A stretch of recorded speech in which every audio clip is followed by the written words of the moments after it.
Hello বন্ধুরা, তো আমি চলে এলাম বাজারে। এটা হচ্ছে আমাদের কাকদ্বীপ বাজার। হ্যাঁ বন্ধু, আমি এসেছি কাজের সূত্রেই। কী বলো তো, কখনও কাজের সূত্র ছাড়া বাজারে তো আসা যায় না, কারণ বাজারে তো এমনি এমনি ঘোরা যায় না। যাই হোক, কাজের সূত্রে এসেছি।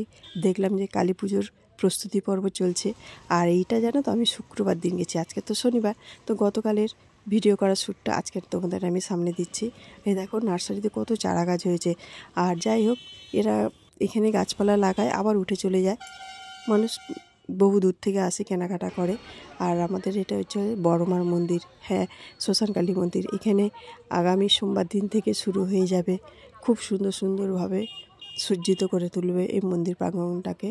আর খুবই ভালো লাগবে। বহু মানুষ আসে, ডালা দেয়, পুজো আর্চা হয়, সারা রাত ধরে পুজো হয়। তো এই বড়মার মন্দিরে যদি তোমরা কেউ না এসে থাকো, অবশ্যই তোমরা এসো। আর এই বড়মার মন্দিরটা আগে ছোট ছিল, কিন্তু পরে পরে মন্দিরটা বড় হয়েছে। আর খুব সুন্দর সাজানো গোছানো হয়। এখানে বড় ঠাকুরও রয়েছে।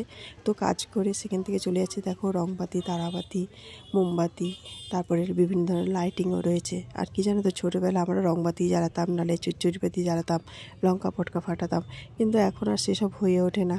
তারপর এখানে দেখো একটা ভাবু কি সুন্দর বসে রয়েছে, কত সুন্দর লাইটিং জ্বলছে। আর একটা দেখো প্রদীপ দেখেছিলাম, খুব সুন্দর ঘুরছে, ভালোই লাগছিল।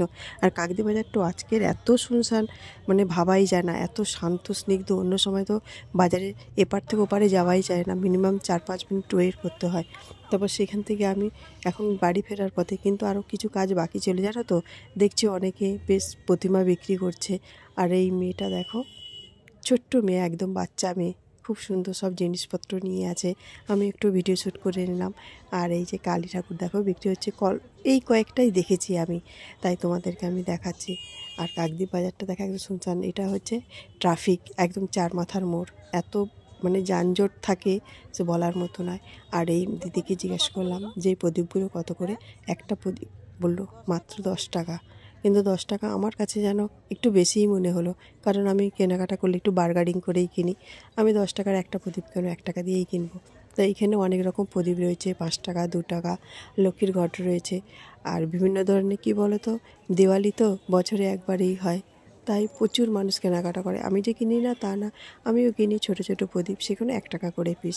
কারণ বহুত জায়গায় দিতে হয়, তো বাড়ির আনাচে কানাচে অনেক জায়গায় দিতে হয়, যেসব জায়গায় প্রদীপ জ্বালাতে হয়। তো বহু লাগে, যার জন্য তো চলে আসলাম হাঁটতে হাঁটতে। হ্যাঁ, ঠিকই ধরেছো, ভাইরাল মামনি মণ্ডল বাদার্সে।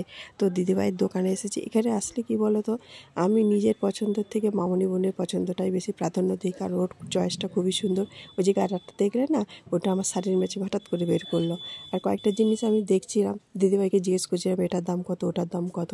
ও তখন বলছে তুমি তো কোনো কিছু ব্যবহারই করো না, তাদের দাম জিজ্ঞেস করে কী করছো। তার এখানে প্রচুর সাজানো গোছানো রয়েছে, কোনটা থেকে কোনটা নেব আমি কল্পনাই করতে পারছি না। মামনি বোন বলে এই লিপস্টিক নাও, আমি একরকম পছন্দ, বলছে এই তুমি এটা নাও। দেখো দেখো কীভাবে বলছে। কিন্তু আমি যেন দোকানে গেলে প্রচুর ঘাঁটাঘাঁটি করি, কিন্তু কোনো মতেই রাগ করে না। আর এই ভিডিওগুলো যদি তোমাদের ফেসবুক থেকে দেখে থাকে, অবশ্যই ফলো করো। আর যদি ইউটিউব চ্যানেল থেকে দেখে থাকো, অবশ্যই চ্যানেলটাকে সাবস্ক্রাইব করে পাশে থেকো। আর ভিডিওটা কেমন লাগছে আর এতক্ষণ দেখার জন্য তোমাদেরকে অসংখ্য ধন্যবাদ। ভালো থেকো, সুস্থ থেকো। আর কি জানো তো, আমি যে কথাটা বলছি জড়িয়ে আছে, কারণ কয়েকদিন আগে আমার খুব অসুস্থ হয়ে পড়েছিলাম, আমার কথা জড়িয়ে গেছিলো। যা হোক, এখন একটু ক্লিয়ার হয়েছে। আর এই দুটো লিপস্টিকের মধ্যে কোনটা আমি নিয়েছি অবশ্যই কমেন্ট করে জানাবো।